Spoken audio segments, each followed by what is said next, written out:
पहली क्लास में हमने जो विषय को समझा था, और मैं एक बार फिर बता देना चाहता हूँ कि मैंने बिल्कुल ही, यदि कहें तो मैंने कुछ शुरुआत नहीं की। और सबसे पहले मेरा जो बताने का मकसद ये था कि कोई ग्रह किसी ग्रह के नक्षत्र में या किसी ग्रह के उपनक्षत्र में है तो वो हम किस तरह से देखते हैं। और आप सब भली भांति जानते हैं कि कोई ग्रह किसी राशि में जिस डिग्री पर हो तो उसके नक्षत्र स्वामी और उपनक्षत्र स्वामी का पता चलता है, यानी कि स्टार लॉर्ड और सब लॉर्ड का पता चलता है। वो जैसे जैसे हम एक बार जो रिपीटेंस है वो मैं एक बार स्टार्टिंग में दोबारा से बताऊंगा, तो बेहतर है हम जो है सॉफ्टवेयर की तरफ देखते हुए हम कार्य को करें। तो मैं स्क्रीन शेयर करने जा रहा हूँ, और आप सभी को मैंने बताया भी था कि ये केपी स्टार वन सॉफ्टवेयर है।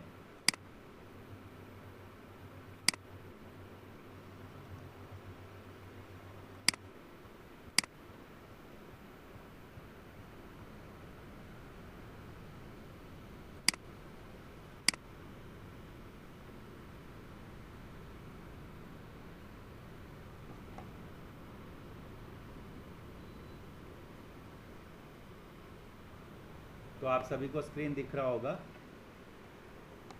और मैंने जैसे कि कालपुरुष कुंडली और जो लास्ट क्लास है 1 से लेकर 12 भाव, इनके विषय में जो जानकारियाँ दी थी, हालांकि इनके विषय में जानकारियाँ आगे भी मिलती रहेंगी। तो सबसे पहला जो कृष्णामूर्ति पत्ति में जब हम देखते हैं तो सूर्य से लेकर केतु तक हम ये, एक तो हमें मालूम है कि हर ग्रह जिस राशि में है तो उसके राशि स्वामी का हमें जो है लगन कुंडली से यानी कि राशि चार्ट से ही पता चल जाता है।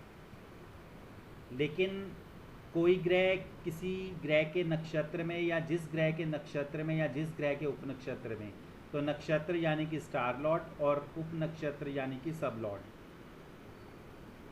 तो कोई ग्रह किसी ग्रह के नक्षत्र में या उपनक्षत्र में किस तरह से पता चलता है वो मैंने आपको बताया था कि हर ग्रह जिस राशि में हो, जिस डिग्री पर हो, तो उसके नक्षत्र और उपनक्षत्र का जो है हमें पता चलता है। और उसके विषय में मैंने जो है टेबल्स भी दिए थे।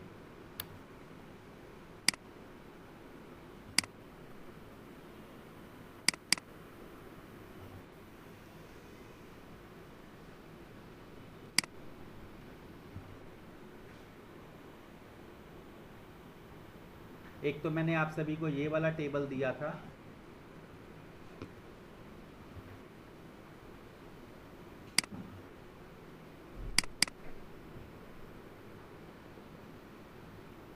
उसके अलावा एक ये टेबल जो है ये भी लेसन नंबर 5 में आपने देखा होगा और इसके विषय में भी मैंने बताया था।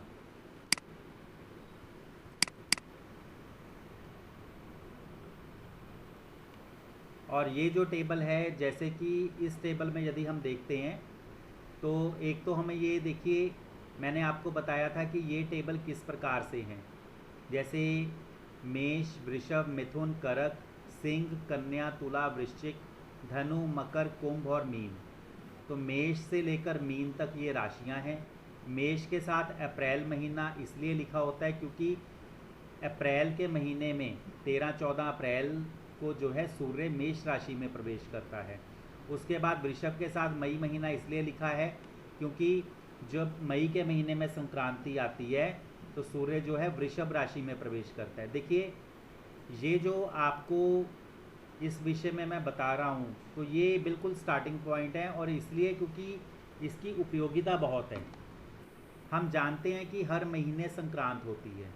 हम जानते हैं कि सूर्य हर महीने एक नई राशि में प्रवेश करता है। तो सूर्य जब हर महीने जिस राशि में प्रवेश करता है, जैसे अप्रैल के महीने में मेष राशि में प्रवेश करता है तो मेष संक्रांति, मई के महीने में वृषभ राशि में प्रवेश करता है तो वृषभ संक्रांति, जून के महीने में जब मिथुन राशि में प्रवेश करता है तो मिथुन संक्रांति, और इसी प्रकार से जब जनवरी में मकर राशि में सूर्य प्रवेश करता है तो मकर संक्रांति, जिसके विषय में तो हम सभी जानते हैं, जिसके विषय में तो जो एस्ट्रोलॉजी को नहीं समझते उनको भी पता होता है कि मकर संक्रांति है, और ज़्यादातर जो है काइट फेस्टिवल्स होता है, और अलग अलग राज्यों में जो है अलग अलग प्रकार से इसकी अपनी अपनी महत्वता है। तो ये तो आप जानते हैं कि सूर्य जब जनवरी के महीने में मकर राशि में प्रवेश करता है तो मकर संक्रांति, फिर उसके बाद फरवरी कुंभ संक्रांति, फिर मार्च मीन, फिर उसके बाद मेष में आता है। तो हमेशा ध्यान में रखिए कि सूर्य, जैसे मैंने आपको बताया था, हालांकि इसके ऊपर भी एक अलग से मैं वीडियो दूंगा, तो सूर्य जैसे कि मेष राशि में या सिंह राशि में या धनु राशि में प्रवेश करता है तो केतु शुक्र सूर्य के नक्षत्र से जो है वो जाता है। मेष में केतु का नक्षत्र 13 डिग्री 20, और फिर उसके बाद शुक्र का नक्षत्र 13 डिग्री 20, फिर उसके बाद सूर्य का नक्षत्र जो है 26 डिग्री 40 से 30 डिग्री। तो ये भी मैंने आपको जो 3 टेबल है उनमें मैंने बताया था कि किस प्रकार से, क्योंकि हर राशि के अंतर्गत 2.25 नक्षत्र होते हैं। तो मेष राशि में यदि केतु पूरा आता है, केतु का नक्षत्र पूरा आता है, फिर शुक्र का नक्षत्र पूरा आता है, फिर उसके बाद सूर्य का 3.25 डिग्री का, उसके बाद सिंह में भी इसी तरह से और धनु में भी इसी तरह से। वृषभ कन्या मकर में सूर्य चंद्र मंगल के नक्षत्र आते हैं। तो मैंने आपको जैसे बताया था कि किसी राशि में कोई ग्रह जिस डिग्री पर हो तो हमें उसके नक्षत्र स्वामी का जो है पता चलता है। तो इस टेबल में भी उसी तरह से पता चलता है। और इसके अलावा जो मैंने अलग टेबल दिया था, इसके अलावा जो मैंने एक और जो टेबल दिया था,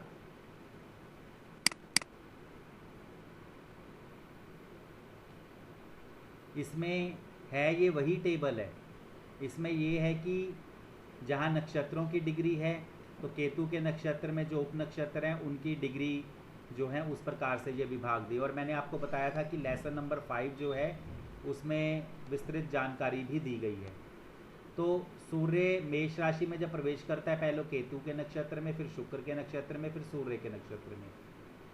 तो उसके बाद जब वृषभ में प्रवेश करता है, फिर सूर्य चंद्र मंगल, इस तरह से इन नक्षत्रों को, और सूर्य क्योंकि रोज़ 1 डिग्री आगे बढ़ता है, तो जैसे कि अभी हमें मालूम है कि अगस्त का महीना ये चल रहा है और 31 अगस्त है, फिर सितंबर का महीना। तो सितंबर के महीने में संक्रांत किस दिन होगी? 17 तारीख को। तो यानी कि सितंबर के महीने में सूर्य जो है वो कन्या राशि में प्रवेश करेगा। तो जब कन्या राशि में प्रवेश करेगा तो पहले दिन सूर्य जो है वो अपने ही नक्षत्र में होगा, 0 से 10 डिग्री। सूर्य रोज़ 1 डिग्री बढ़ता है तो 10 दिन तक ये अपने ही नक्षत्र में होगा। उसके बाद 11वें दिन जो है वो चंद्र के नक्षत्र में जाएगा, वहाँ पर 13.25 दिन रहेगा। क्यों? क्योंकि 10 डिग्री से 23 डिग्री 20 जो है 13.25 दिन बनते हैं। उसके बाद जो है सूर्य फिर मंगल के नक्षत्र में जाएगा, जहाँ पर वो 23 डिग्री 20 से लगभग 30 डिग्री तक रहेगा। और देखिए, जब कन्या राशि में सूर्य जब पहले अपने ही नक्षत्र में जाएगा तो अपने ही नक्षत्र में पहले वो राहु के उपनक्षत्र में, फिर गुरु के उपनक्षत्र में, फिर शनि के, फिर बुध के, फिर केतु के, फिर शुक्र के। तो इस प्रकार से अब आपको एक चीज़ और बताता हूँ कि जैसे कृष्णामूर्ति पत्ती में होरारी प्रश्न लिए जाते हैं जो कि 1 से लेकर 249 के अंक होते हैं, तो वो 1 से 249 के अंक जो हैं वो यहाँ से भी देखे जा सकते हैं। हाँ, ये है कि यहाँ पर थोड़ी सी उसके लिए स्टार्टिंग में इजी रहता है, लेकिन आगे फिर उसके लिए थोड़ा सा उसको काउंटिंग करना पड़ता है, क्योंकि यदि 1 नंबर होरारी हम लेते हैं तो वो मंगल केतु केतु होता है, यानी कि मेष स्वामी मंगल, नक्षत्र केतु, उप नक्षत्र केतु, मंगल केतु केतु 1 नंबर। उसके बाद मंगल केतु शुक्र 2 नंबर, मंगल केतु सूर्य 3 नंबर, मंगल केतु चंद्र 4 नंबर। तो कहने का मतलब ये होता है कि जब हमारे पास कोई जातक आता है और उसकी जन्म कुंडली नहीं होती तो या फिर उसका प्रश्न इस प्रकार का होता है जो जन्म कुंडली से नहीं देखा जा सकता।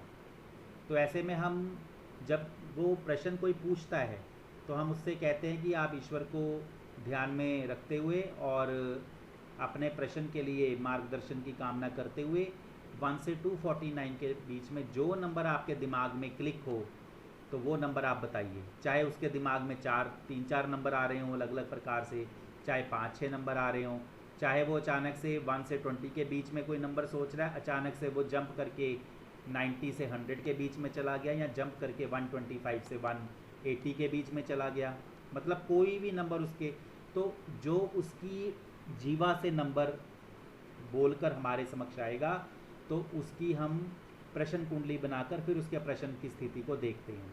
यदि मान लो वो कहता है कि 1 नंबर, तो 1 नंबर पर मंगल यानी कि जो लगन के को रूलर है, राशि नक्षत्र उपनक्षत्र, मंगल केतु केतु बनेंगे।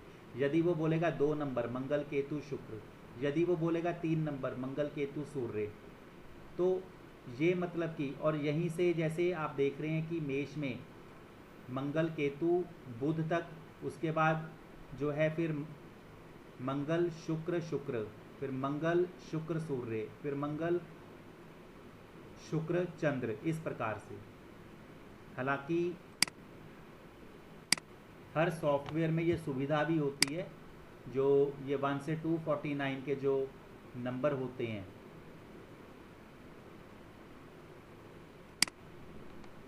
जैसे आप यहाँ पर अभी देखेंगे स्क्रीन के ऊपर,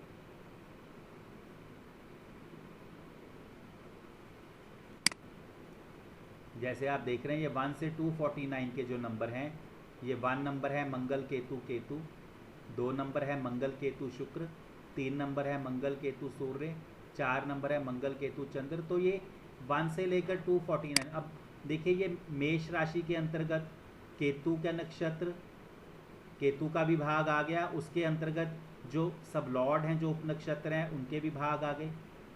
इसलिए मैंने आपको कल बताया था कि मेष राशि में, अब देखिए यहाँ पर कि मेष राशि के अंतर्गत कितने, यदि उपनक्षत्र तक की बात करते हैं तो लगभग 22 चार्ट बनते हैं मेष राशि के अंतर्गत। और यहाँ पर जो टेबल मैंने आपको दिखाया ये उसी के अकॉर्डिंगली, अब यहाँ पर तो ये आप इसको स्क्रॉल करके इस तरह से देखेंगे, मेष वृषभ मिथुन कर्क सिंह कन्या तुला, तो मीन राशि तक जो है ये 1 से 249 के जो हैं ये सभी यहाँ पर आप देखेंगे कि आएंगे नंबर। और यहाँ पर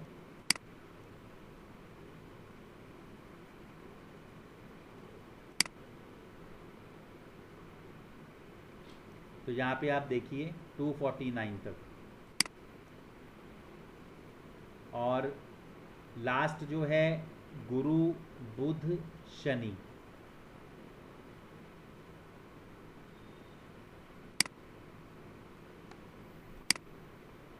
तो यहाँ जो मीन राशि है, मीन राशि का स्वामी जो है गुरु, नक्षत्र बुध और उपनक्षत्र शनि, तो गुरु बुध शनि।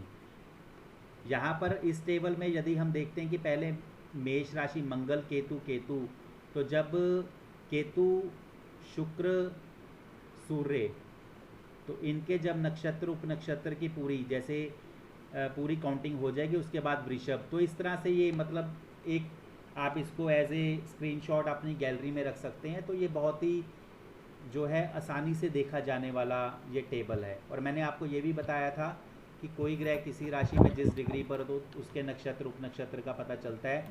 तो मान लीजिए कोई आपसे ये पूछता है कि जो कोई भी ग्रह, जैसे यदि हम देख रहे हैं यहाँ पर, कल भी मैंने आपको बताया था इसलिए मैं थोड़ा सा ये स्टार्टिंग जो है, तो जैसे शुक्र जो है कुंभ राशि में 13 डिग्री 32 पर है, तो राहु बुध, नक्षत्र राहु उपनक्षत्र बुध, तो शुक्र कुंभ के 13 डिग्री 32,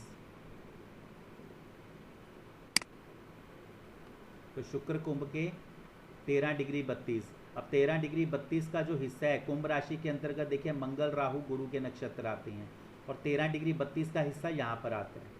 तो नक्षत्र राहु और उपनक्षत्र बुध जैसे कि बताया, तो शनि जो है वो 12, 33, 20 तक है, उसके बाद बुध जो है वो 14, 26, 40 तक है। तो यहाँ पर तो यानी कि कुंभ राशि में शुक्र जो है शनि की राशि में, राहु के नक्षत्र में और बुध के उपनक्षत्र में। तो यहाँ तक आप सभी को क्लियर हुआ? क्योंकि पिछली क्लास में इसी विषय के संदर्भ में मैंने करवाया था। क्यों?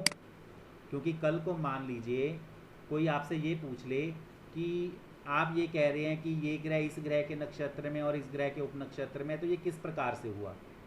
कोई भी जो मान लीजिए कोई वैदिक एस्ट्रोलॉजर या कोई भी जो शायद या मतलब नक्षत्र उपनक्षत्र को नहीं इस्तेमाल करते, स्टार लॉर्ड या सब लॉर्ड को नहीं इस्तेमाल करते, लेकिन वो आपसे यदि पूछ ले कि आप कह रहे हो कि ये ग्रह इस ग्रह के नक्षत्र में, इस ग्रह के उपनक्षत्र में, तो ये किस प्रकार से पता चला? तो आप बता सकते हो कि शनि जो है वो कुंभ राशि में इस डिग्री पर है, इसी वजह से वो एक तो अपनी ही राशि में हुआ और वो डिग्री की वजह से उसके नक्षत्र और उपनक्षत्र का हमें पता चलता है। तो वो आप उसको इस टेबल के माध्यम से जो है बड़े आराम से बता सकते हैं। तो इसके अलावा यदि कभी भी आप किसी ग्रह के विषय में देखना चाहते हैं तो ये टेबल बहुत उपयोगी है।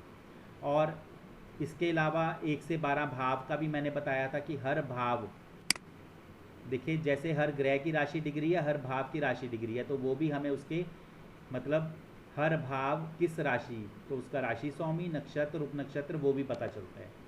और ये मेरा बताने का मकसद इसलिए है कि जब भी हम कोई प्रश्न देखते हैं, जैसे मैंने आपको बताया था कि मान लीजिए नौकरी के संदर्भ में देख रहे हैं, तो छठा भाव जो होता है नौकरी का, तो किसी भी जातक की कुंडली में या मान लीजिए हमने प्रश्न कुंडली ली, तो छठे भाव का उपनक्षत्र स्वामी जो है उसकी नौकरी के प्रॉमिस को बताएगा कि क्या नौकरी का प्रॉमिस है। तो छठे भाव का उपनक्षत्र स्वामी यानी कि सब लॉर्ड को हम लेकर देखते हैं कि ये किस तरह से किन भावों को दे रहा है, इसका नक्षत्र किन भावों को दे रहा है, इसका उपनक्षत्र किन भावों को दे रहा है, और फिर आगे उनको हम किस प्रकार से देखते हैं, ये इसके विषय में बताया जाएगा। तो यहाँ तक सिर्फ और सिर्फ मेरा ये बताने का मकसद था, हर ग्रह जिस राशि जिस डिग्री में हो तो उसके नक्षत्र उपनक्षत्र का, इसी प्रकार से हर भाव जिस राशि जिस डिग्री में जो है उसकी स्टार्टिंग, तो उसका नक्षत्र उपनक्षत्र हमें पता चले। तो यहाँ तक आपको क्लियर है?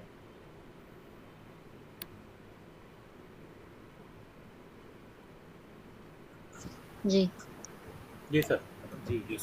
और यहाँ पर एक चीज़ और है कि जैसे हम ये देखते हैं कि मान लो किसी की शादी का हमने प्रॉमिस देखा, तो सप्तम भाव का उपनक्षत्र गुरु शादी का प्रॉमिस दिखाएगा। लेकिन वो शादी कब होगी? वो शादी होगी क्योंकि सप्तम भाव होता है मुख्य भाव शादी का। शादी होने के बाद परिवार में एक मेंबर की बढ़ोतरी होती है, इंक्रीज ऑफ फैमिली मेंबर, तो दूसरा भाव परिवार का। और शादी करने की इच्छा यानी कि डिज़ायर, तो 11वां भाव डिज़ायर का, इच्छा का। तो सप्तम भाव का उपनक्षत्र स्वामी यदि 2, 7, 11 में से किसी का या अधिकतर का कार्येश हो तो फिर शादी का प्रॉमिस होता है। और यहाँ पर आप देख सकते हैं ये जो 1 से लेकर 12 भावों के आगे ये जो ए लेवल, बी लेवल, सी लेवल, डी लेवल के ग्रह दिए हैं, हालांकि इसके विषय में आपको आगे बताऊंगा मैं। तो जैसे सप्तम भाव का उपनक्षत्र स्वामी प्रॉमिस दे रहा है, तो फिर दूसरे भाव के कार्येश, सप्तम भाव के कार्येश, 11वें भाव के कार्येश ग्रहों की दशा, अंतर्दशा, प्रत्यंतर दशा में शादी होगी, ऐसा हम मानते हैं। और फिर उसके अनुसार ही आगे हम जो है विश्लेषण करते हैं। तो अब जैसे ये सप्तम भाव का उपनक्षत्र स्वामी गुरु है, तो गुरु किस प्रकार से हमें बताएगा कि शादी का प्रॉमिस है कि नहीं है? तो गुरु जो है वो हमें 2, 7, 11 में से किसी का या अधिकतर का कार्येश हो। तो गुरु जैसे यहाँ पे 11 का कार्येश है, उपनक्षत्र पर दूसरा भाव दे रहा है 2, 7, 11 में से, तो यानी कि एक तरह से ये प्रॉमिस दे रहा है। अब इसके बाद हम देखेंगे कि 2, 7, 11 के जो कार्येश ग्रह हैं क्या वो प्रॉमिस दे रहे हैं, और इनके आगे अलग प्रकार से जो भी नियम हैं उनको हम फॉलो करते हैं।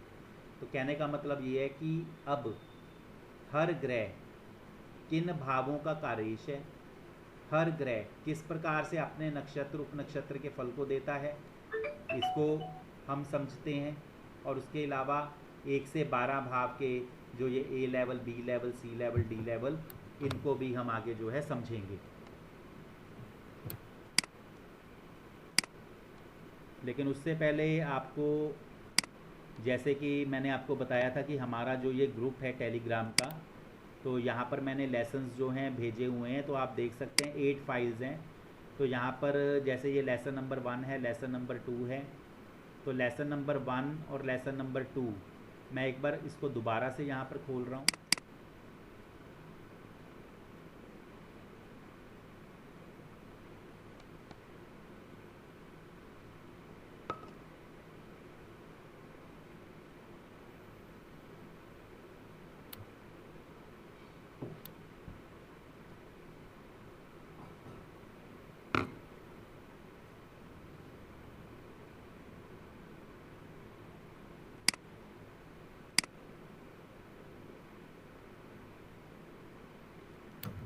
तो यहाँ पर सबसे पहले जो आपको प्रारंभिक जानकारी दी थी वो उसके विषय में ये लेसन नंबर 1 था। हालांकि ये जो जानकारियाँ ये आगे जैसे जैसे हम करेंगे कि चर स्थिर द्विस्वभाव राशियाँ या गणमूल नक्षत्र या नक्षत्रों के जो गुण हैं उसके आधार पर, तो ये इसको ज़रा आगे आगे का ये विषय है, थोड़ा इसको आगे मैं करवाऊँगा।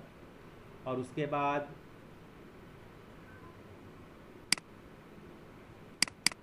लेसन नंबर 2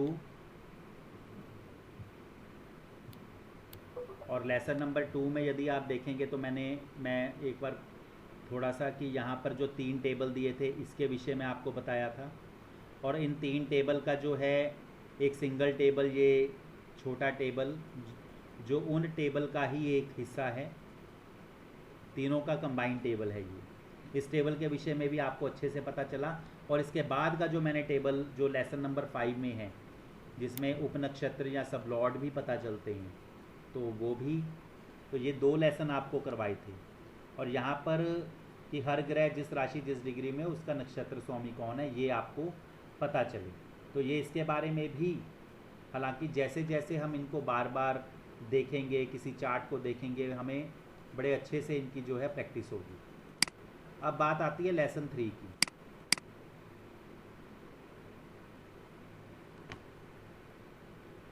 लेसन 3 और लेसन 4 ये बैकबोन है कृष्णमूर्ति पत्ती की।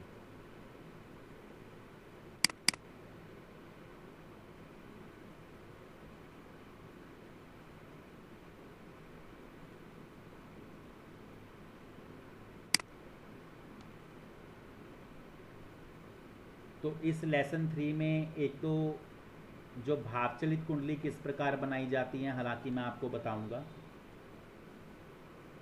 और किस प्रकार से जो ग्रहों के कार्येश भाव यानी कि प्लैनेट्स के जो सिग्निफिकेटर हाउसेज हैं किस प्रकार बनाए जाते हैं वो भी बताऊंगा। तो ये लेसन 3 है एक तो इसके विषय में, और इसके साथ ही लेसन 4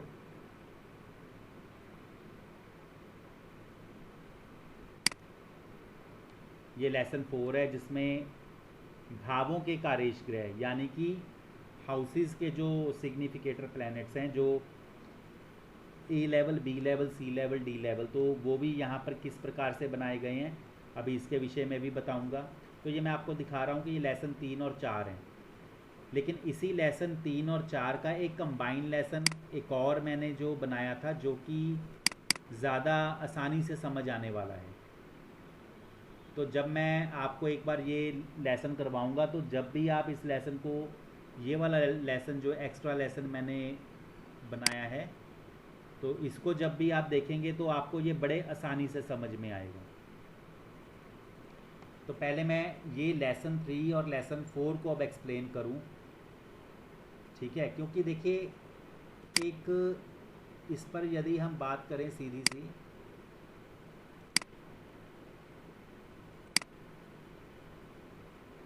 कि जैसे सबसे पहले तो हमें ये पता है कि हर ग्रह किस प्रकार से उसका नक्षत्र उपनक्षत्र बनता है और 1 से 12 भावों का किस प्रकार से नक्षत्र उपनक्षत्र बनता है। उसके बाद जो बारी आती है वो आती है कि कोई भी विषय हम देखते हैं, चाहे जन्म कुंडली हो चाहे प्रश्न कुंडली हो, हम इस टेबल का उपयोग करते हैं, इस टेबल का उपयोग करते हैं और साथ में इस टेबल का उपयोग करते हैं। तो ये टेबल किस प्रकार से बनते हैं ये आपको पता होना चाहिए। हर सॉफ्टवेयर में आपको ये रेडी रेकनर के रूप में मिलेंगे, लेकिन ये किस प्रकार से बनते हैं इसकी भी जानकारी होनी चाहिए। क्योंकि यहाँ पर जैसे आप देख रहे हैं राहु 1, 2, 8, 11, 12 भावों को दिखा रहा है, ठीक है। तो लेकिन मैं अब यहाँ पे तो आपने देखा कि राहु इन भावों को दिखा रहा है, लेकिन मान लीजिए मैं कोई अन्य चार्ट लेता हूँ,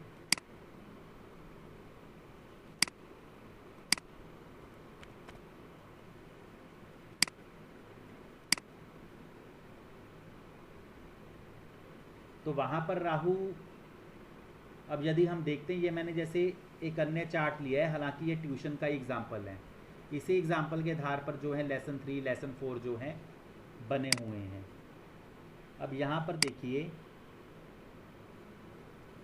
यहाँ पर राहु जो है 1, 2, 3, 5, 7, 8, 9, 10, 12 इतने सारे भावों को दर्शा रहे हैं। तो मेरा ये कहने का मतलब है कि हर सॉफ्टवेयर में आपको रेडी रेकनर के रूप में हर ग्रह के सिग्निफिकेटर हाउसेस, उसके नक्षत्र के सिग्निफिकेटर हाउसेस, उपनक्षत्र के सिग्निफिकेटर हाउसेस ये मिलेंगे।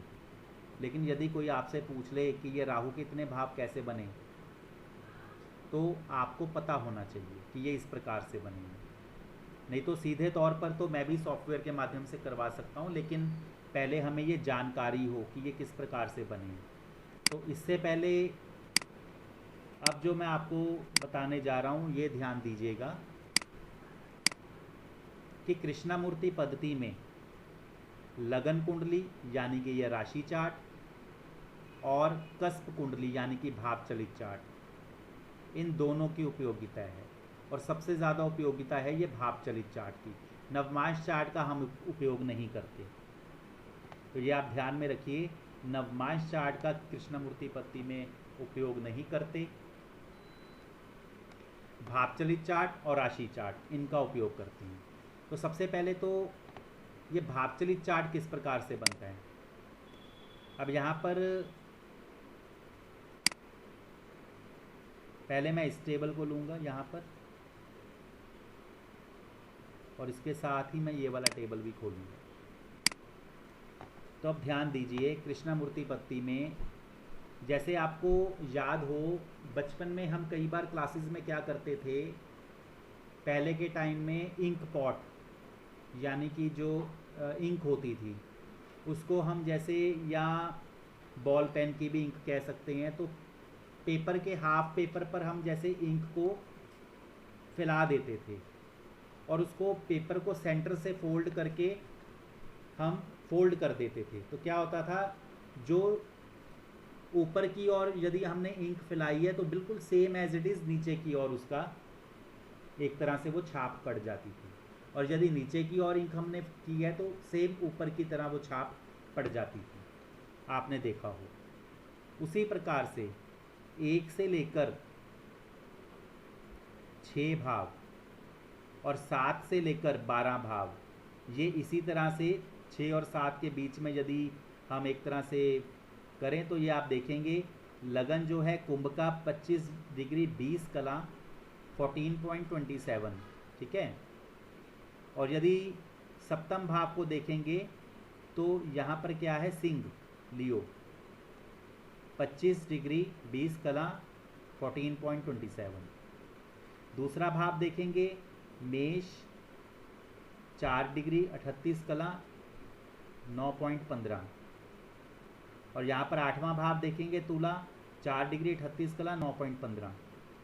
इसी प्रकार से तीसरा, तो कहने का मतलब ये है कि पहला भाव जो है वो 7वें के बिल्कुल बराबर है, दूसरा भाव जो है 8वें के बराबर है, तीसरा 9वें के, चौथा जो है दशम के, पाँचवां जो है 11वें के, और छठा जो है 12वें भाव के। देखिए छठा भाव करक 19 डिग्री 48 कला 51.92 विकला, और 12वां भाव मकर 19 डिग्री 48 कला 91.92 विकला, 51.92 51.92।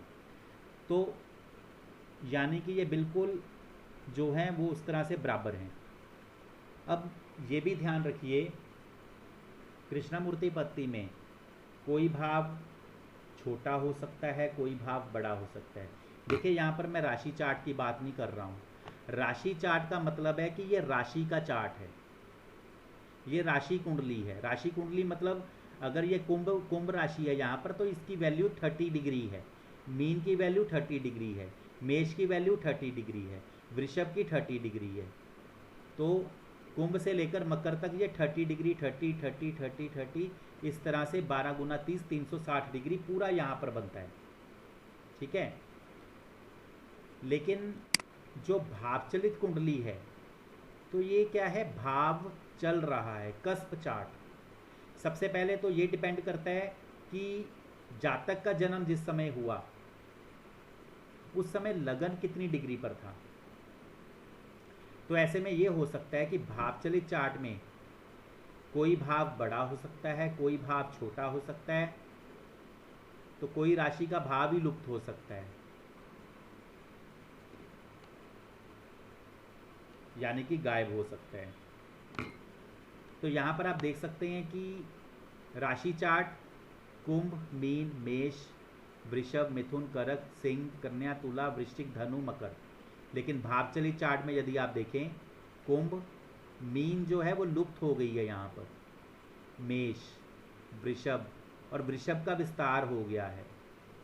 फिर मिथुन, कर्क, सिंह और कन्या यहाँ पर लुप्त हो गई है। जो राशि जैसे मीन लुप्त हुई है उसके बिल्कुल सामने वाली भी लुप्त होगी। फिर तुला, वृश्चिक, वृश्चिक का विस्तार हुआ है, जिस राशि का विस्तार होगा उसके सामने वाली राशि का विस्तार होगा। जैसे वृषभ का विस्तार हुआ है तो वृश्चिक का विस्तार होगा। फिर धनु, मकर, ये प्लेसिडस हाउस ऑफ सिस्टम है, प्लेसिडस हाउस ऑफ सिस्टम। हमारी पृथ्वी पूरी तरह से गोल नहीं है, एक अंडाकार शेप में है। तो वहाँ पर अगर आप कहें कि अंडाकार शेप में यदि हम बिल्कुल एग्जैक्ट स्क्वायर बना सकें तो वो नहीं बनेंगे, कोई ना कोई स्क्वायर कट ऑफ हो जाएगा या वो कुछ उसकी शेप वो हो जाएगी। और यदि आप देखें, ऐसा ज़रूरी नहीं है कि हर राशि चार्ट और कस्प चार्ट में इस तरह से ये हमें फ़र्क दिखाई दे। बहुत सी कुंडलियों में आपको राशि chart as it is cusp chart जो है राशि चार्ट की तरह ही सेम होगा। लेकिन जो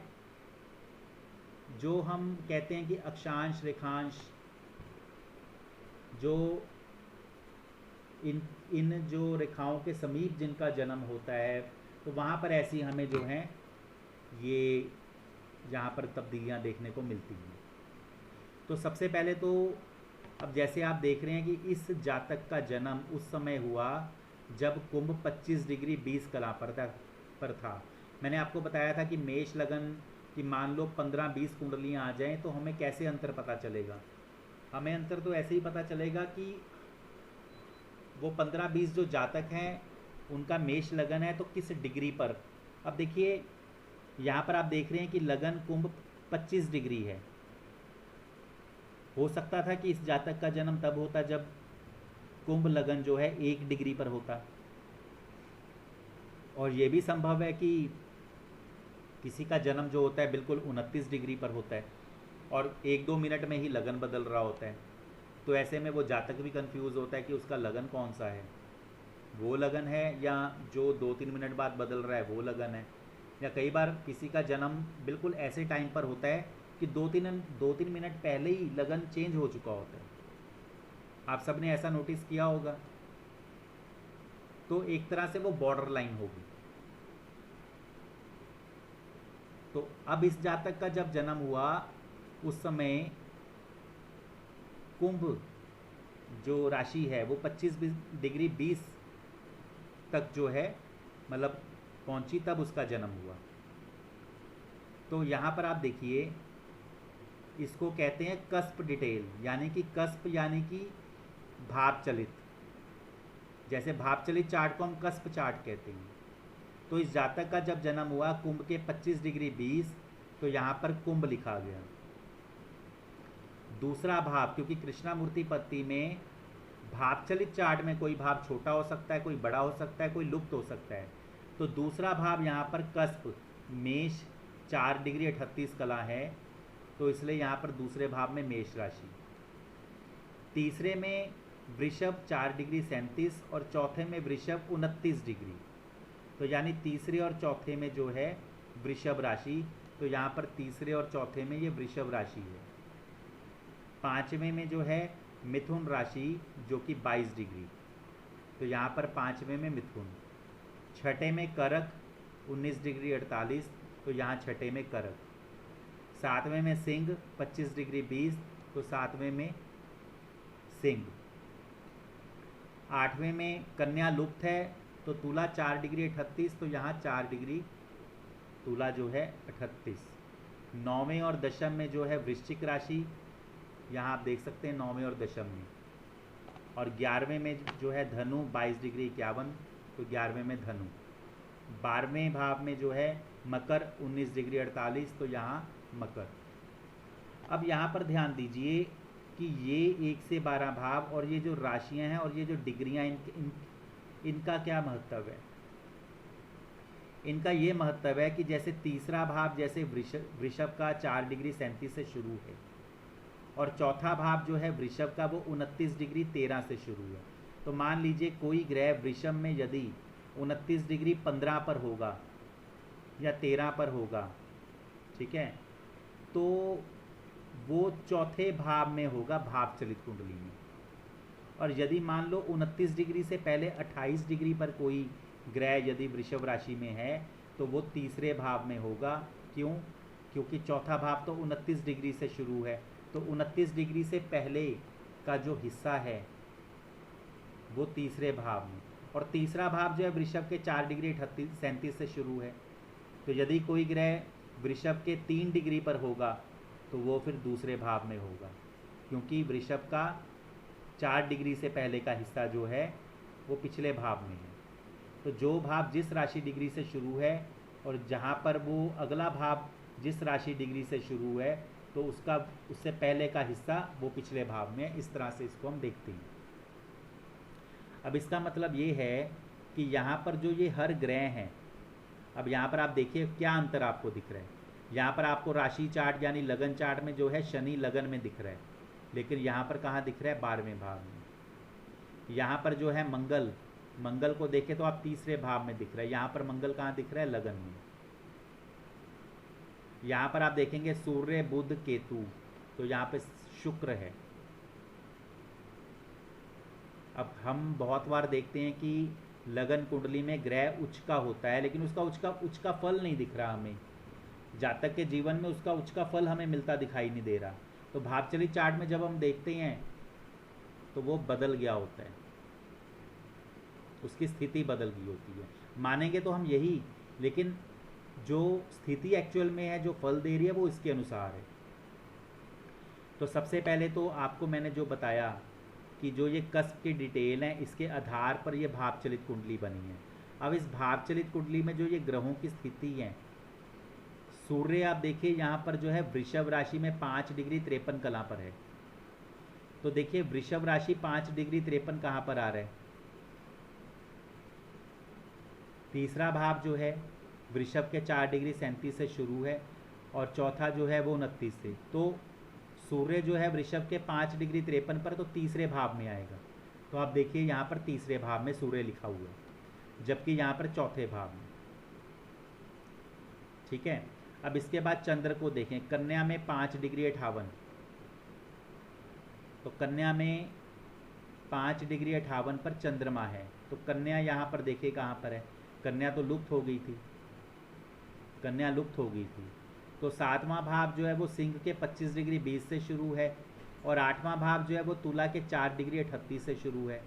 तो इसका मतलब जब ये तुला से 4 डिग्री 38 से शुरू है तो कन्या तो पीछे रह गई, यानी कि 7वें में। तो इसलिए चंद्रमा जो है यहाँ पर 7वें भाव में लिखा गया है। उसके बाद मंगल जो है वो मेष राशि में 3 डिग्री 59 कला पर, 3 डिग्री 59। तो मंगल जो है मेष राशि में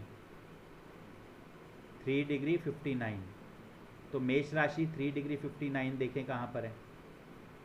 दूसरा भाव जो है मेष के 4 डिग्री से शुरू है, तो 3 डिग्री का हिस्सा जो है पिछले में चला गया, यानी पहले में, इसलिए मंगल यहाँ पर पहले में लिखा गया।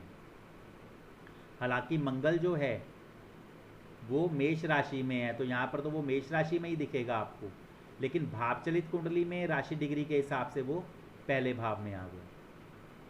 यहाँ तक क्लियर है सभी को? किसी का कोई प्रश्न हो पूछ सकते हैं, क्योंकि अगर आप मान लीजिए हैंड रेज कर रहे होंगे तो मेरे को शायद वो हैंड रेज ना दिखे, क्योंकि स्क्रीन को मैंने इधर लिया हुआ है।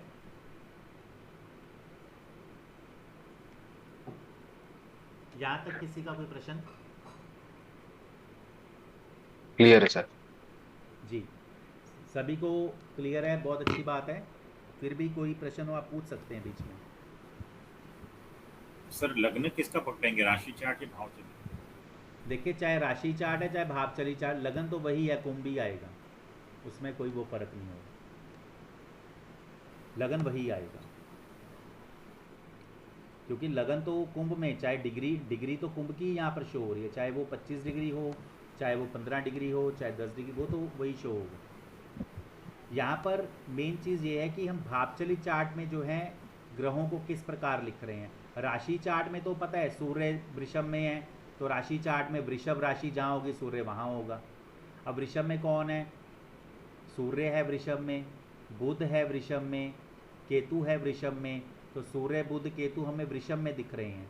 लेकिन सूर्य वृषभ में 5 डिग्री पर है, तो यहाँ पर वृषभ का 5 डिग्री का हिस्सा कहाँ पर है? तीसरे में, तो हमें सूर्य तीसरे में दिखा। बुध जो है वृषभ 26 डिग्री 9 है, तो यहाँ देखिए चौथा भाव जो वृषभ का है 29 से शुरू है, तो 26 डिग्री तो इससे पीछे रह गया, यानी तीसरे में, तो बुध भी हमें तीसरे में दिखा। अब बात आती है केतु की। केतु जो है वृषभ के 0 डिग्री पर है, लेकिन यहाँ पर वृषभ जो है तीसरा भाव 4 डिग्री से शुरू है, तो वृषभ 0 डिग्री तो इससे पीछे रह गया, यानी दूसरे भाव में, तो इसलिए केतु यहाँ में दूसरे भाव में दिखाई दिया। यहाँ पर तो वो वृषभ में दिखाई दी है, लेकिन इनकी स्थितियाँ राशि डिग्री के हिसाब से भावचलित चार्ट में स्थितियाँ बदल गई। ठीक है, तो भाव चलित में ग्रह है वही पकड़ने के ना? हाँ, वो मैं आपको बताऊंगा कि ये आगे इनका उपयोग किस प्रकार से, वो मैं आपको मैं बताता हूँ जी। थोड़ा सा, क्योंकि भावचलित चार्ट जो है ये बैकबोन है। राशि चार्ट की अपनी महत्ता है, भावचलित चार्ट की अपनी महत्ता है, इंपॉर्टेंस दोनों की अपनी अपनी जगह पर अपने तरीके से है। तो पहले तो भावचलित चार्ट को पूरी तरह से हम समझ रहे हैं। सूर्य को हमने, तो हर ग्रह को, बुध को भी हमने देखा। गुरु देखिए तुला राशि 13 डिग्री 36, तो यहाँ पे आप देख सकते हैं गुरु, यहाँ पे तुला राशि 4 डिग्री 38 से शुरू है, और 9वां जो है वृश्चिक के 4, तो गुरु जो है वो 8वें भाव में आया भाव चलित में। और यहाँ पे तो राशि चार्ट में तुला जो है वो 9वें भाव में है। ठीक है, उसके बाद शुक्र मिथुन में 6 डिग्री 3, तो 6 डिग्री 3, तो तीसरा भाव शुक्र मिथुन में 6 डिग्री 3। ठीक है, तो 5वां भाव देखिए मिथुन के 22 डिग्री से शुरू है, तो 6 डिग्री 3 तो पिछले भाव यानी कि चौथे में रह गया, तो इसलिए शुक्र यहाँ चौथे में लिखा गया। शनि कुंभ के 17 डिग्री 48, तो यहाँ पे देखिए कुंभ का 17 डिग्री 48, लगन तो कुंभ का 25 डिग्री से शुरू है, तो सीधी सी बात है 25 डिग्री से पहले का हिस्सा कहाँ पर है? 12वें भाव में, क्योंकि 12वां भाव जो है मकर राशि के 1948 से शुरू होकर कुंभ के 25-20 तक है, तो शनि यहाँ देखिए 12वें में आ गया। उसके बाद राहु को देखें वृश्चिक के 0 डिग्री, तो वृश्चिक का 0 डिग्री कहाँ पर है? 9वां भाव तो 4 डिग्री से शुरू है, तो यानी वृश्चिक का 0 डिग्री उससे पहले ही है। 8वें भाव, तो 8वें भाव में राहु आपको यहाँ पे दिखाई देगा। तो इस प्रकार से कहने का मतलब ये है कि सूर्य, चंद्र, मंगल, बुध, गुरु, शुक्र, शनि, राहु, केतु, इन सब की स्थिति जो है भावचलित चार्ट में इस प्रकार से है, भाव चल के हिसाब से। तो ये भाव चल ही था, जो राशि, जो ग्रहों की राशि डिग्री वो भाव चल में जिस प्रकार से आई, भाव चल में उसी तरह। कस्प चार्ट भी इसको बोलते हैं, भावचलित चार्ट भी इसको बोलते हैं। राशि चार्ट में क्योंकि राशियों वाली स्थिति है तो वो राशि के हिसाब से। अब आप ये सोचेंगे कि ये तो चलो आपने बता दिया, अब इसका उपयोग क्या है। अब इसका उपयोग हम देखते हैं क्या है। तो इसको मैं यहाँ पे कर देता हूँ।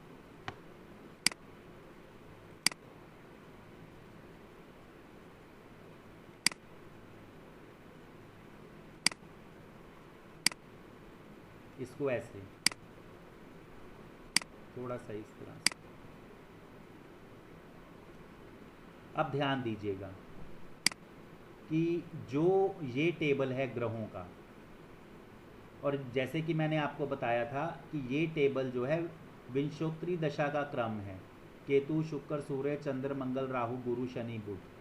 तो इसकी उपयोगिता ये है कि किसी ग्रह की अंतर्दशा चल रही हो और उस अंतर्दशा में मान लो हम ये सोच रहे हैं कि जो भाव दिख रहे हैं और उसमें वो कार्य नहीं हो रहा है, तो क्या अगली अंतर्दशा में वो भाव जो हमें चाहिए क्या वो दिख रहे हैं। तो इससे हमें ये पता चलता है कि अभी ये दशा चल रही है, इससे अगली ये चलेगी, तो वो भाव हमें दिख रहे हैं। तो इसलिए विश्वोत्तरी दशा का क्रम ये बढ़िया है। अब देखिए, ये है ग्रह, प्लैनेट, ठीक है, ये है नक्षत्र, ये है उपनक्षत्र। जो ग्रहों के हम कारेश भाव बनाएंगे, कारेश भाव होते हैं सिग्निफिकेटर्स। कारेश मतलब जो आपके कार्य को करें, ठीक है, यानी कि जो ये ग्रह हैं इनके जो ये कारेश भाव हैं जो यहाँ पर बनेंगे वही यहाँ पर होंगे, वही यहाँ पर होंगे।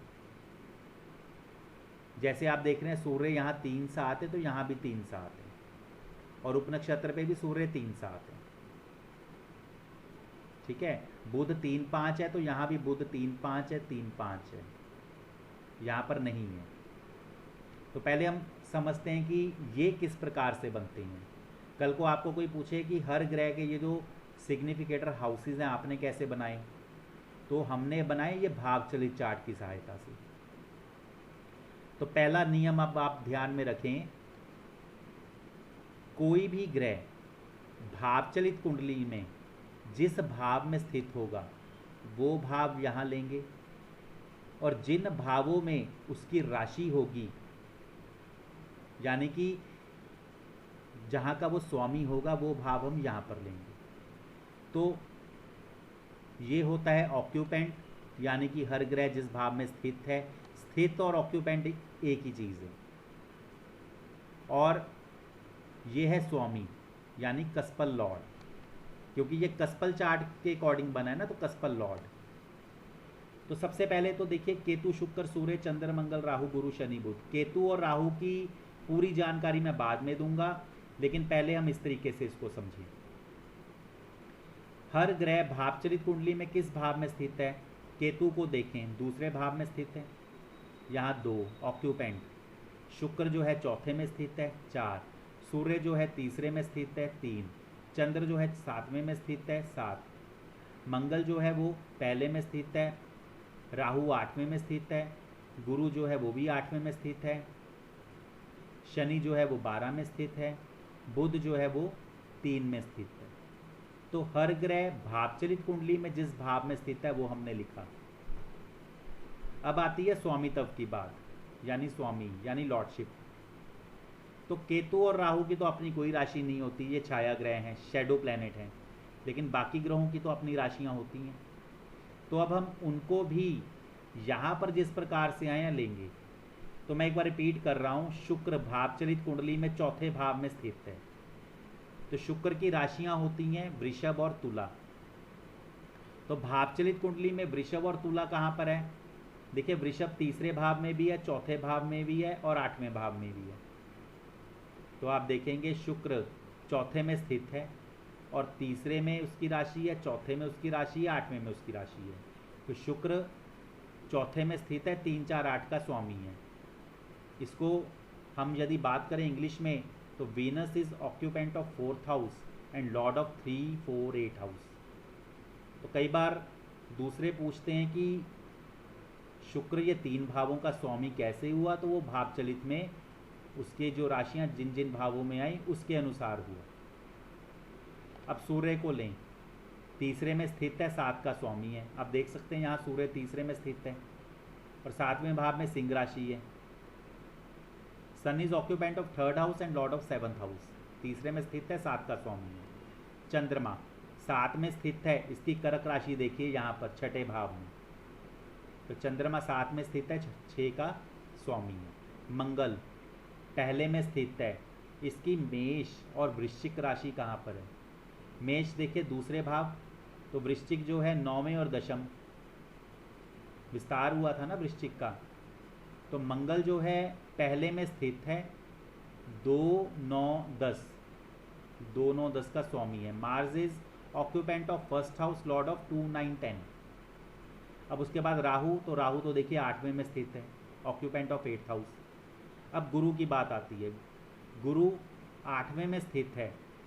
अब गुरु की धनु और मीन, तो मीन तो लुप्त है यहाँ पर, धनु दिख रही है, तो गुरु 8वें में स्थित है, 11 का स्वामी है। आप देखिए गुरु 8वें में स्थित है, 11 का स्वामी है, तो अब यहाँ पे अब इसकी एक ही राशि स्वामित्व के तौर पर दिख रही है। और उसके बाद देखें शनि को, शनि 12 में स्थित है, इसकी मकर राशि भी 12 में है और कुंभ जो है पहले में, तो शनि जो है 12 में स्थित है, 1 और 12 का स्वामी है। अब बुध को देखिए, बुध कहाँ पर है? तीसरे में स्थित है, इसकी मिथुन राशि जो है 5वें में, कन्या लुप्त हो गई थी, तो बुध तीसरे में स्थित है, 5वें का स्वामी है। देखिए बुध तीसरे में स्थित है, 5वें का स्वामी है। तो यहाँ पर इस हिसाब से हर ग्रह भावचलित कुंडली में किस भाव में स्थित है, किन भावों का स्वामी, ये हमने लिया।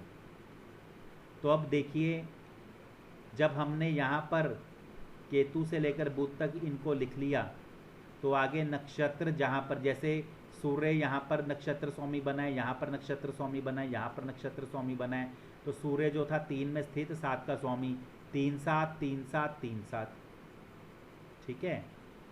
अब मंगल देखिए 1 2 9 10, तो यहाँ पे मंगल 1 2 9 10, राहु 8 लिखा है, लेकिन ये शो डिटेल्स है, शो कंसोलिडेटेड करूँगा तो ये भाव राहु और केतु के ही बढ़ेंगे, बाकियों के तो सूर्य वही 3 7, मंगल वही 1 2 9 10, तो राहु केतु के किस प्रकार से बढ़े हैं वो भी मैं बताऊंगा। तो पहले तो क्या आप सभी को ये अच्छे से पता चल गया? कहने का मतलब ये है कि हर ग्रह जिस भाव में स्थित है, जिन भावों का स्वामी है, फिर नक्षत्र वाली लाइन में कह लो या नक्षत्र लेवल पर कह लो, जो जो ग्रह आया था, अब ये आप कहेंगे ये कहाँ से आया था, तो मेरे को शायद दोबारा बताने की ज़रूरत नहीं है, क्योंकि ये आपको यहाँ से ही पता चल गया कि केतु जो है सूर्य के नक्षत्र में, राहु के उपनक्षत्र में, देखिए केतु सूर्य के नक्षत्र में, राहु के उपनक्षत्र में है। शुक्र जो है मंगल के नक्षत्र में, चंद्र के उपनक्षत्र में है, तो यहाँ देखिए शुक्र जो है मंगल के नक्षत्र में, चंद्र के उपनक्षत्र में है। सूर्य जो है अपने ही नक्षत्र में है, बुध के उपनक्षत्र में है, सूर्य अपने ही नक्षत्र में, बुध के उपनक्षत्र में है। चंद्रमा जो है सूर्य के नक्षत्र में, बुध के उपनक्षत्र में, चंद्रमा जो है सूर्य के नक्षत्र में, बुध के उपनक्षत्र में, ठीक है।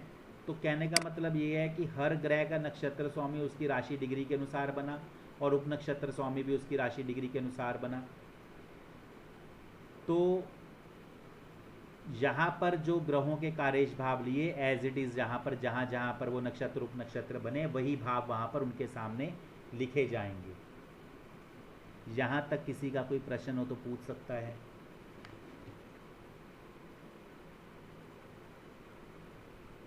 किसी का कोई प्रश्न हो? जी सर, सबलॉट के बारे में बताइए थोड़ा सा। फिलहाल तो सबलॉर्ड के बारे में भी मैं अभी यही जानकारी दे रहा हूँ कि जैसे यहाँ पर चंद्र 7 6 है, तो चंद्र 7 6, ठीक है। यहाँ पर बुध 3 5 3 5, तो जहाँ जहाँ पर उपनक्षत्र बुध बना है वो 3 5, तो यहाँ पर 3 5। और हमेशा ध्यान में रखिएगा, हर ग्रह जिस भाव में स्थित होता है, जिन भावों का स्वामी होता है, तो स्थित स्वामित्व से ज़्यादा मजबूत होता है, यानी कि occupancy is stronger than lordship. जैसे मान लीजिए आपके 3 घर हों, मतलब आपने प्रॉपर्टीज़ बनाई हों, तो 3 आपके बंगलाज हों, 3 कोठियाँ हों, लेकिन रह तो आप एक में रहे हैं, हो सकता है 2 आपने रेंट पर दी हों। तो रह आप जिसमें रहे हैं तो स्थिति तो वहाँ की मजबूत होगी ना। जी ठीक है। ठीक है। अब मान लो जो किराएदार है, चाहे आपने किसी को रेंट पर दिया है, तो फिर भी आप वहाँ अंदर जाने के लिए तो बेल मारकर परमिशन लेंगे। अगर आपने किसी रूम में जाकर देखना है या कहीं भी जाकर देखना है, अदरवाइज तो ड्राइंग रूम में जाके बैठेंगे, वो भी तब जब वो होंगे घर में। तो एक तरह से वो चाहे आपकी प्रॉपर्टी है, आपने रेंट पर दी है, लेकिन फिर भी परमिशन वो किराएदार की, अगर उसमें वहाँ जाकर आपने बैठना है, कोई बात करनी है, अगर मेल मेंबर नहीं होंगे तो फीमेल होने के ना अगर होंगी तो आप इस तरह से नहीं जा सकते, तब भी आप परमिशन के तौर पर जाएंगे, कोई भी है। तो इसलिए ऑक्यूपेंसी स्ट्रॉन्गर देन लॉर्डशिप। पहला तो एक ये मैंने आपको ये पॉइंट आपको बताया है कि जी सर। ये हमेशा आप ध्यान में रखिएगा। ठीक है। अच्छा, अब जैसे केतु से लेकर बुध तक जो ये भाव बने और जहाँ जहाँ पर ये नक्षत्र के रूप में जो जो ग्रह आए उनके भावों को लिखा, जहाँ जहाँ पर उप नक्षत्र यानी कि सबलॉर्ड के रूप में जो जो ग्रह आए उनके भावों को लिखा। तो अब आती है राहु केतु की बात। अब ध्यान दीजिए, हालांकि लेसन में भी मैं आपको एक बार बता दूंगा, लेसन खुला भी हुआ है। राहु और केतु हैं छाया ग्रह, शैडो प्लैनेट, इनकी अपनी कोई राशि नहीं होती। तो राहु और केतु के लिए हम लेते हैं प्लेसमेंट, भाव चलित के अनुसार। तो राहु और केतु के लिए एक फॉर्मूला है PACT, यानी कि प्लेसमेंट, आस्पेक्ट, कंजंक्शन, टेकिंग राशि लॉर्ड। तो P से प्लेसमेंट जो है वो भाव चलित कुंडली के अनुसार हम लेते हैं, और ACT, आस्पेक्ट, कंजंक्शन, टेकिंग राशि लॉर्ड, वो हम लगन कुंडली के हिसाब से लेते हैं। तो जैसे आप देख रहे हैं केतु यहाँ पर है, राहु यहाँ पर है, तो केतु तो भाव चलित कुंडली के अनुसार हमने देखा दूसरे भाव में स्थित है, और राहु जो है वो भाव चलित कुंडली के अनुसार 8वें भाव में स्थित है। अब आस्पेक्ट, कंजंक्शन, टेकिंग राशि लॉर्ड। तो राशि की बात करें तो केतु जो है वो शुक्र की राशि है वृषभ में, और शुक्र जो है वो 4, 3, 4, 8। तो ये 4, 3, 4, 8 जो हैं ये केतु के, जब इसको शो कंसोलिडेटेड करेंगे तो 4, 3, 4, 8 आपको यहाँ दिखेंगे। और राहु जो है वो मंगल की राशि में है, 1, 2, 9, 10। मंगल के जो भाव थे 1, 2, 9, 10, तो 1, 2, 9, 10 ये भाव दिखेंगे। अब केतु के साथ हैं बुध और सूर्य, तो बुध के 3, 5 और सूर्य के 3, 7। तो अब देखिए यहाँ पर एक चीज़ और मैं बताऊंगा अभी कि बुध के 3, 5 आपको केतु में देखिए 3, 5 दिख रहे हैं, लेकिन सूर्य के सिर्फ 3 दिख रहा है, 7 नहीं दिख रहा। तो 7 क्योंकि यहाँ पे केतु का नक्षत्र ही सूर्य है, 3, 7 इस वजह से, नहीं तो यहाँ भी आप 7 लिख सकते हैं। ठीक है। अब बात आती है कि क्या केतु के ऊपर कोई दृष्टि है किसी ग्रह की, यदि होगी तो फिर उसके भाव भी यहाँ पर ऐड हो जाएंगे। तो यहाँ पर केतु के ऊपर तो किसी ग्रह की दृष्टि नहीं है। क्या राहु के ऊपर? अच्छा देखिए, केतु के साथ बुध और सूर्य, ये कंजंक्शन है एक तरह से, तो इसलिए बुध और सूर्य के जो भाव थे वो मैंने केतु के साथ उनको लिया। राहु के साथ कोई ग्रह नहीं है। क्या राहु के ऊपर किसी ग्रह की दृष्टि आ रही है? राहु वृश्चिक राशि में है, मंगल स्वामी है, उसका 1, 2, 9, 10 तो हमने यहाँ ले लिया, 1, 2, 9, 10। राहु के साथ कंजंक्शन में कोई ग्रह नहीं है, लेकिन राहु के ऊपर दृष्टि आ रही किसी की। तो राहु के ऊपर देखिए सूर्य की आ रही है, बुध की आ रही है। बुध का 3, 5, सूर्य का 3, 7, तो ये देखिए 3, 5, 3, 7। अब राहु के ऊपर और किसकी आ रही है? मंगल देखिए 1, 2, 3, 4, 5, 6, 7, 8 मंगल की आ रही है। शनि लगन में है 1, 2, 3, 4, 5, 6, 7, 8, 9, 10 शनि की आ रही है। तो आप सभी को ये भी बता दूं, हर ग्रह की अपने से 7वें भाव पर दृष्टि होती है। मंगल, शनि और गुरु की जो होती हैं 2-2 दृष्टियां स्पेशल होती हैं। तो मंगल की जैसे 7वें भाव पर दृष्टि है तो उसके साथ साथ चौथी और 8वीं दृष्टि भी होती है। तो मंगल की 1, 2, 3, 4 चौथी दृष्टि गई 6ठे भाव पर, 5, 6, 7 7वीं दृष्टि जो गई नवम भाव पर और 8वीं दृष्टि गई राहु के ऊपर। तो हालांकि राहु तो चलो वृश्चिक में है, लेकिन मंगल की भी दृष्टि आ रही है। अब शनि की जो दृष्टियाँ होती हैं 3, 7, 10, 1, 2, 3, शनि की तीसरी दृष्टि जो है तीसरे भाव पर, 7वीं सप्तम पर, और दशम दृष्टि जो है 1, 2, 3, 4, 5, 6, 7, 8, 9, 10 राहु के ऊपर। तो शनि के जो भाव हैं 1, 12 वो यहाँ राहु में आपको दिखेंगे।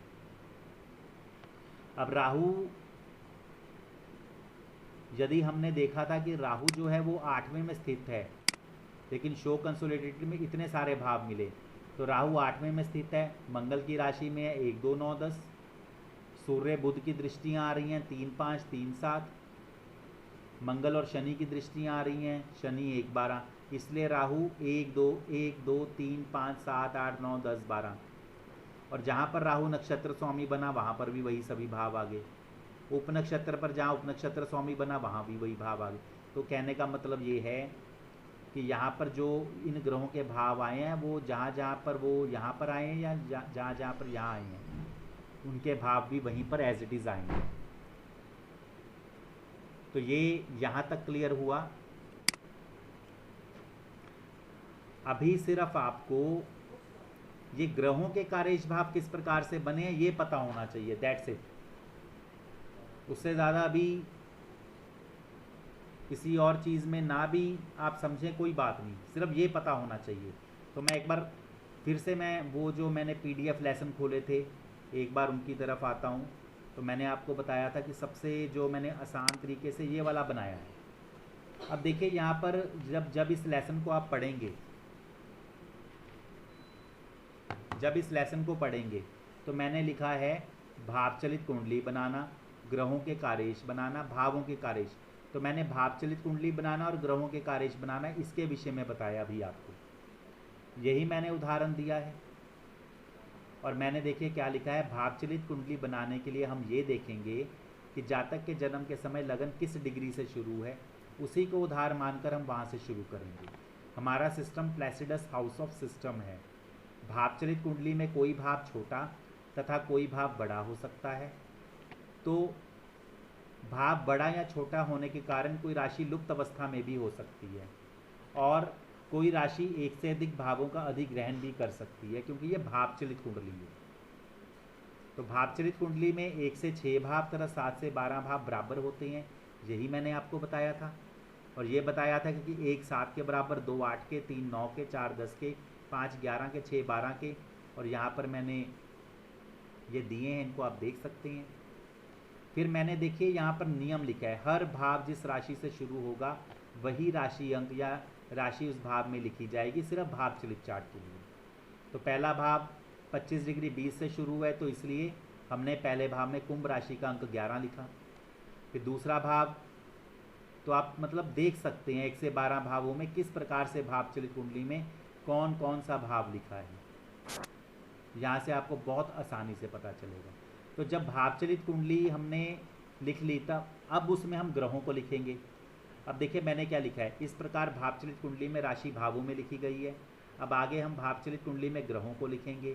तो ग्रह जिस राशि में जिस डिग्री पर होगा और वो भाग भावचलित कुंडली में जिस भाव में आएगा वहाँ पर हम उस ग्रह को लिखेंगे। अब आगे ध्यान दें, तो मैंने आगे आपको ये बताया है।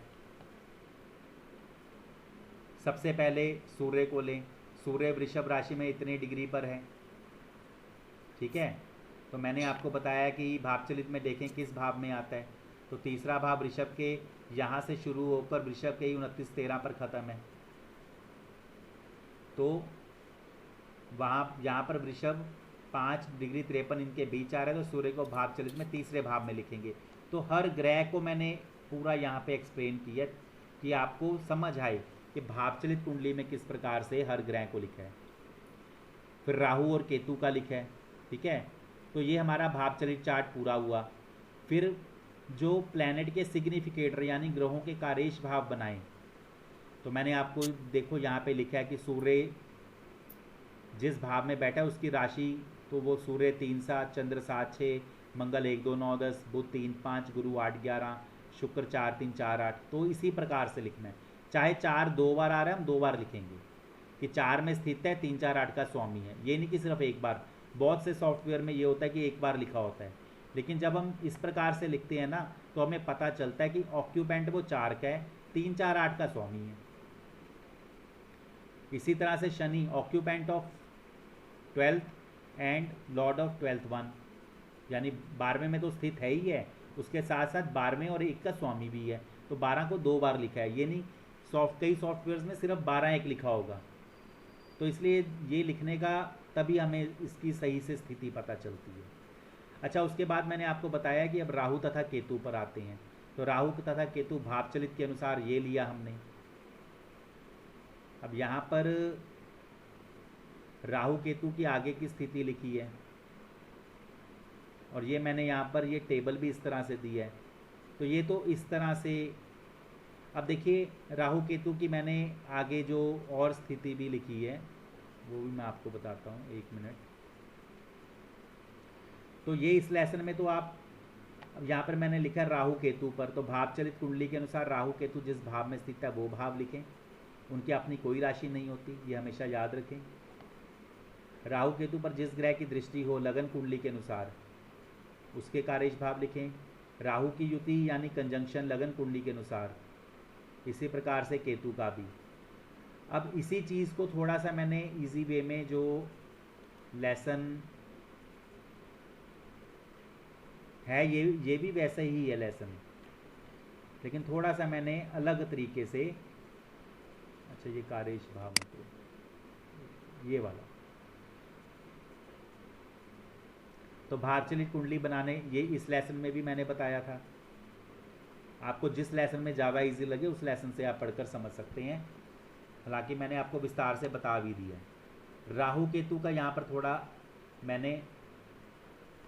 मैंने जैसे आपको बताया, राहु व केतु के लिए फॉर्मूला PACT, P से प्लेसमेंट, A से आस्पेक्ट, C से कंजंक्शन, T से टेकिंग राशि लॉ।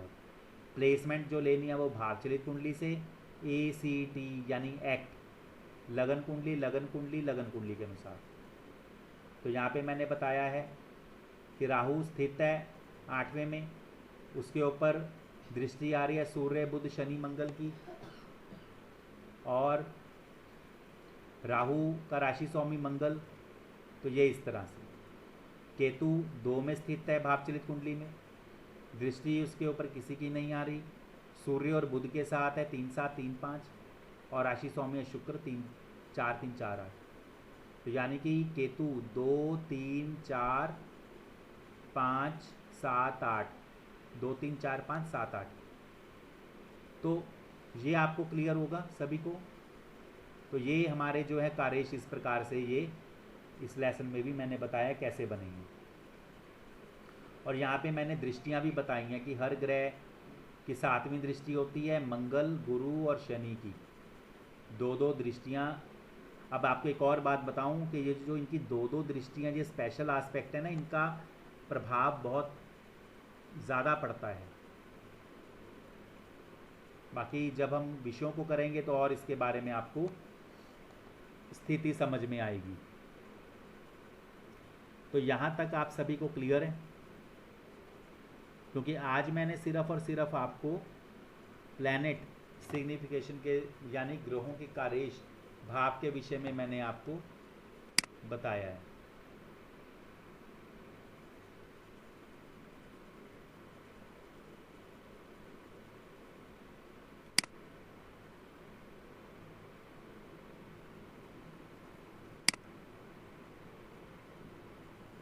जी, यहाँ तक आप में से किसी का कोई प्रश्न हो? नहीं सर, ठीक है, क्लियर है? जी जी ठीक है। देखिए एक चीज़ का ध्यान रखिए, जो ये प्लैनेट सिग्निफिकेशन या ग्रहों के कार्येश भाव जो बनाते हैं, किसी की भी जन्म कुंडली हो चाहे प्रश्न कुंडली हो, बनाने का तरीका यही है। आप कोई भी सॉफ्टवेयर ले लें, अब आपको कम से कम ये पता है, किसी भी सॉफ्टवेयर में यदि कोई आपको पूछ ले राहु के इतने भाव कैसे आ गए, तो आप बता सकते हैं इस प्रकार से आए, केतु के किस तरह से आ गए, इस प्रकार से। तो हर सॉफ्टवेयर में रेडी रेकनर आपको ये टेबल्स मिलेंगे, लेकिन किस प्रकार बनते हैं ये आपको पता होना चाहिए। ये तो हमने प्लैनेट सिग्निफिकेशन को समझा है, ग्रहों के कार्येश भावों को समझा है। आगे 1 से 12 भावों के जो कार्येश ग्रह हैं उनको समझेंगे। फिर उसके बाद हर ग्रह की जो कंजंक्शन, यहाँ पे तो देखो राहु केतु की हमने कंजंक्शन ली, अदर प्लैनेट्स भी तो हैं। अगर वहाँ पे सूर्य बुध केतु के साथ इकट्ठे थे तो बुध और सूर्य आपस में भी तो इकट्ठे हैं, लेकिन उनकी कंजंक्शन हम किस प्रकार से लेंगे वो डिग्रियों का कमाल है। तो वो डिग्रियों के हिसाब से वो उसको भी हम समझेंगे। अब कई बार देखिए ऐसी स्थिति होती है कि अब राहु इतने सारे भावों को दे रहा है, तो स्ट्रॉन्ग किसका दे रहा है फिर? कई बार ऐसी स्थिति होती है कि राहु 1 से लेकर 12 के 12 भावों को दिखा रहा होता है, या केतु, ऐसी स्थिति हो सकती है। लेकिन उसमें से फिर स्ट्रॉन्ग किसका दे रहा है? फिर स्ट्रॉन्ग तो उसी का ही देगा ना, राहु की खुद की डिग्री और उसके जो ज़्यादा क्लोज डिग्री के होंगे उनका वो ज़्यादा स्ट्रांगली देगा बाकियों की अपेक्षा। तो वो आगे के विषय हैं, उनको हम समझेंगे। सबसे पहले तो अब आपको देखिए 2 चीज़ें मैंने करवाई हैं। एक, हर ग्रह जिस राशि डिग्री में उसके नक्षत्र उपनक्षत्र का आपको पता होना चाहिए, और ये जो ग्रहों के सिग्निफिकेटर्स बनाए हैं कैसे बनते हैं इसका पता होना चाहिए। अभी मैंने ये सिर्फ 2 चीज़ें कराई हैं। फिर 1 से 12 भावों के कार्येश करेंगे, उसके बाद हम स्टेप बाय स्टेप रूल्स और फिर एग्जाम्पल्स को शुरू करेंगे। क्योंकि ग्रामर करनी साथ के साथ ज़्यादा सही रहती है। जैसे मैंने आपको बताया, कोई ग्रह किसी भाव में स्थित हो और जिन भावों का स्वामी हो तो स्थित स्वामित्व से ज़्यादा मजबूत होता है। Occupancy stronger than lordship. तो ये पॉइंट जब मैंने करवाया तब आपको बताया, और तब आपको ये आपके दिमाग में भी बैठेगा कि जैसे हमारे 2-3 प्रॉपर्टीज़ हों, लेकिन जिसमें हम रह रहे हैं वो एक तरह से हम स्ट्रॉन्ग हैं वहाँ के लिए। जो रेंटेड प्रॉपर्टी हैं उतने स्ट्रॉन्ग नहीं हैं, चाहे हम उसके स्वामी हैं बट उतने स्ट्रॉन्ग नहीं हैं। तो ये पॉइंट आगे आपको जब एग्जाम्पल्स में हम करेंगे तो ये और इसकी हमें अहमियत पता चलेगी। तो यहाँ तक क्लियर है सभी को? जी, तो ठीक है फिर। सर आपने बताया शो डिटेल्स में देखना है या शो कंसोलिडेट में देखना है? देखिए वो दोनों तरीके जो हैं, शो डिटेल्स में तो चलो मैंने अभी आपको ये समझाया कि हमें स्थित और स्वामित्व एक उसका पता चले ना।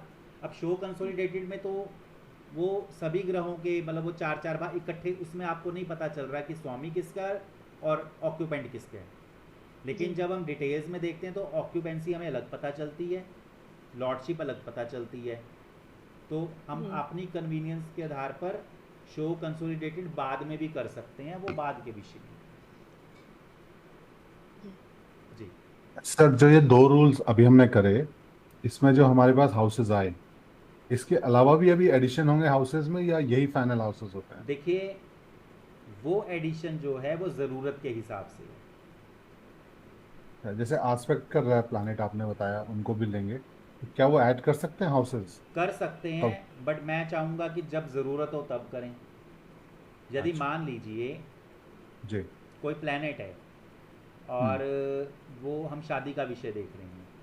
अब प्लैनेट, स्टार लॉर्ड, सब लॉर्ड, प्लैनेट और स्टार लॉर्ड पे यदि हमें 2, 7, 11 में से हाउसेस आ गए हैं तो हमारा प्रॉमिस पूरा हो रहा है। और सब लॉर्ड पे यदि उन्हीं में से कोई हाउसेस आ रहा है तो इसका मतलब फुलफिलनेस ऑफ डिज़ायर या फाइनल डिसाइडर के तौर पर भी वो हमारी पूर्ति हो रही है। ठीक है। हाँ जी। कई बार ऐसी स्थिति होती है कि प्लैनेट और स्टार पे मान लो 2, 7, 11 नहीं आ रहे और नेगेटिव भी नहीं आ रहे, हो सकता है न्यूट्रल आ रहे हो कोई, या 5th हाउस आ रहा हो। ठीक है।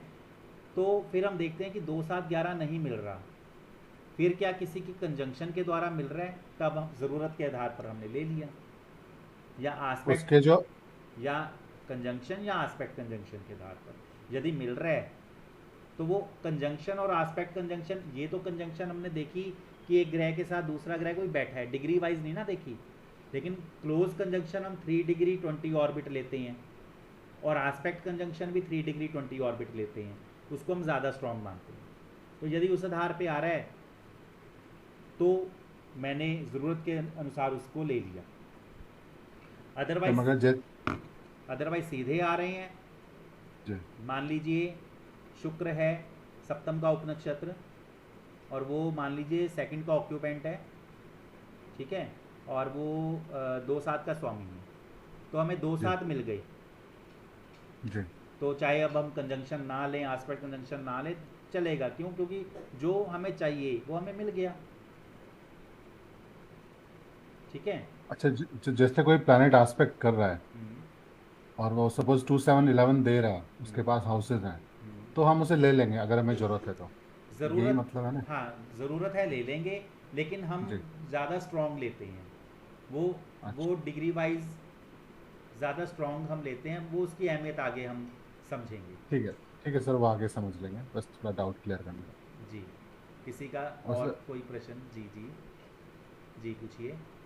सर एक एक चीज़ और पूछनी थी मेरी, थोड़ा अनरिलेटेड है बट थोड़ा मुझे क्यूरियोसिटी थी इस बारे में। हम्म, जैसे हम जमाकोल प्रश्न करते हैं तो उसमें क्वेश्चंस आते हैं हमारे पास ग्रुप में बहुत सारे, हम्म, तो उनसे तो हम पूछ नहीं सकते कि एक नंबर बताओ 1 to 249 वहाँ पे, क्योंकि अलाउड नहीं होगा शायद। हम्म। तो अगर जब हम सिर्फ यहाँ केपी में लाते हैं तो क्या हम रैंडम सेलेक्ट कर सकते हैं, वो करेक्ट आएगा आंसर उससे, अगर मैं नंबर डालने के बजाय रैंडम नंबर चूज कर लूँ कोई?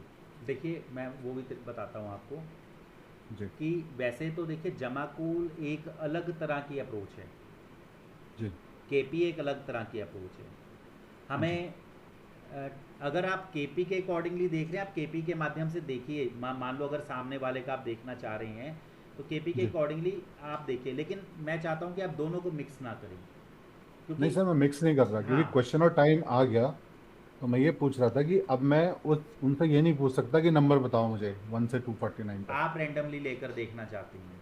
हाँ जी हाँ जी, मैं बोलता ये अच्छा आता है क्या, बस इतना जानना चाह रहा हूँ, देखिए इससे रैंडमली आंसर। रैंडमली लेकर देख सकते हैं, और जी वहाँ पर ये है कि फिर हम क्योंकि चंद्र को लेते हैं जो मन की स्थिति है, अर्ज ऑफ जी नेटिव है, तो चंद्रमा जी क्या उसके प्रश्न के जो हाउसेज हैं उनको शो आउट कर रहा है? यदि कर रहा है तो ठीक है, फिर हम आगे उसके प्रॉमिस को भी देख सकते हैं रैंडमली लेकर। बहुत से ठीक है एस्ट्रोलॉजर केपी में रैंडमली नंबर लेकर भी देखते हैं प्रश्न कुंडली।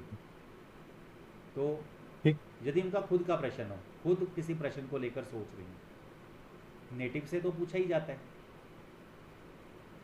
हालांकि ठीक आप नेटिव से नहीं पूछना चाहते, बट अपने स्तर पर आप देखना चाहते हैं तो रैंडमली लेकर देख सकते हैं, उसमें कोई हर्ज नहीं है। ठीक है सर, यही जानना चाह रहा जी, किसी का और कोई प्रश्न हो? पार्थ जी, नागमणि जी, रंजीत जी, पलवी जी, जैन साहब।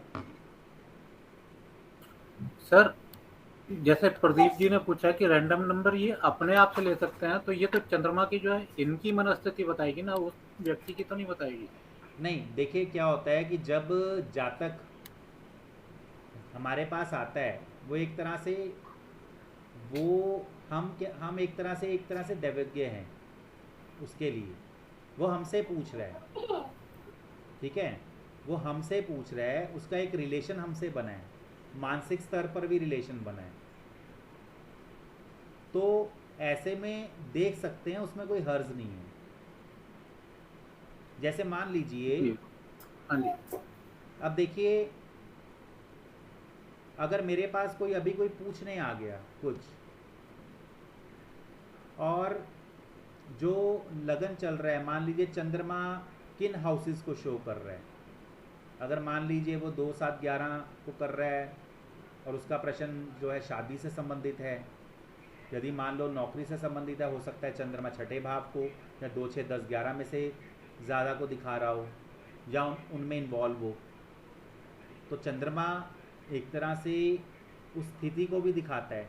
यदि हम वैदिक के अनुसार भी प्रश्न कुंडली लेते हैं तो चंद्रमा की स्थिति देखते हैं ना कि वो किस भाव में है, या किस भाव के ऊपर उसकी दृष्टि है, या उसकी राशि किस भाव में है, तो कॉर्लेट कर रही होती है जो प्रश्न होता है उसके अनुसार, तो वो हम ले सकते हैं, उसमें कोई हर्ज नहीं है।